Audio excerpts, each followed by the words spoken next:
வணக்கம். நாள் வேலை கூலி இது ரிலேட்டடாக ஒரு சம் பார்ப்போம்.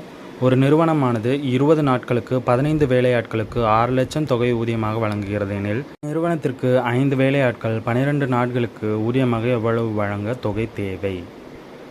கொடுத்துருக்க டேட்டா முதல் எழுதிக்குவோம். P1 person 1 15, D1 day 20 மற்றும் wages V1 equal to 6 lakhs, 2 equal to 5, D2 equal to 12 மற்றும் W2 equal to X.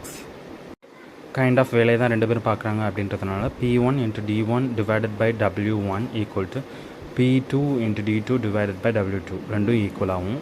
Substitute பண்ணோன்னா 15 into 20 divided by 6 equal to 5 into 12 divided by X. Xஐ ஒரு பக்கமாக எடுத்துகிட்டு போயிட்டு மற்றதெல்லாம் ஒரு பக்கமாக கொண்டு வந்தோன்னா X equal to 5 into 12 into 6 divided by 15 into 20. Simplify பண்ணால் நமக்கு வர ஆன்சர் 1.2 lakhs.